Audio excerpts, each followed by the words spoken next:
అన్ని శాఖల గురించి మాట్లాడుతున్న మంత్రి లోకేష్ డిఎస్సిలో అవకతవకలపై ఎందుకు సమాధానం చెప్పట్లేదు అని ప్రశ్నించారు సజ్జల రామకృష్ణారెడ్డి. 3 లక్షల మంది డిఎస్సి అభ్యర్థుల జీవితాలతో ఆటలాడుకున్నారని, ఈ వ్యవహారంపై లోకేష్ సమాధానం చెప్పకుండా విద్యాశాఖ సెక్రటరీతో మాట్లాడిస్తున్నారని అన్నారు. మెగా డిఎస్సి ఎంత సుందరంగా అయింది అనేది వాళ్ళ ఆక్రోశం చూస్తేనే, వాళ్ళు వచ్చి రోడ్లకు ఎక్కిందని చూస్తేనే తెలుస్తుంది. ఇంతవరకు దాని మీద ఎంతసేపు అధికారంలో ముందు పెడుతున్నారు తప్ప, ఎందుకు చంద్రబాబు నాయుడు పుత్రుడు ఆయన మాస్కోలో పోయి టోపీ పెట్టుకొని పార పట్టుకొని తిరుగుతుంటాడు, ఇంకో దగ్గర ఎక్కడో కనపడుతున్నాడు. లేదా నిన్న స్టీల్ ప్లాంట్ ఇండస్ట్రీస్ మినిస్టర్ పోతాడా, ఈయనకెందుకు ఎడ్యుకేషన్ మినిస్టర్ అక్కడికి పోతాడు. అక్కడ పోయి మీ ఇళ్ళల్లో ఏమైనా చనిపోయినారా, మీకెందుకు బాధ అని అడుగుతాడు.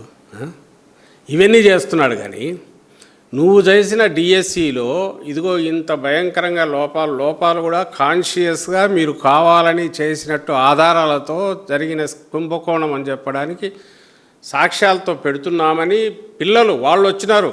ఎందుకు ఎడ్యుకేషన్ మినిస్టరు రాజీనామా చేయాలి? మామూలుగా అయితే రాజీనామా చేసిండాలా? ఇంత సీరియస్ ఇది జరిగినందుకు, స్కాము, క్రైము, మొత్తం సమాజం పట్ల ద్రోహం. అది 3 లక్షలు 4 లక్షల మంది రాశారు, వాళ్ళందరితో జీవితాలతో ఆడుకున్నట్టు. అయినా సరే దాని మీద ఒక్క మాట మాట్లాడాడు. రోజు సెక్రటరీలో, ప్రిన్సిపల్ సెక్రటరీలో వాళ్ళని ముందు పెట్టి వాళ్ళు చెప్పడమే తప్ప ఇతను ఇంతవరకు రావట. సీఎం రాడు, మా అంటే గొడ్డలు అంటాడు, సైకో అంటాడు. That's a different issue. కానీ దీనికైతే ఆన్సర్ ఇడు. ఎందుకు ఇవ్వడు? ఇక్కడ మాత్రం ఘనంగా 16,000 ఉద్యోగాలు క్రియేట్ చేశామని ఇక్కడ చెప్పుకుంటున్నారు.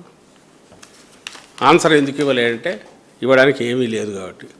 ఆ సెక్రటరీలు కూడా ఏం చెప్పట్లా. మరేమో జీవో నువ్వు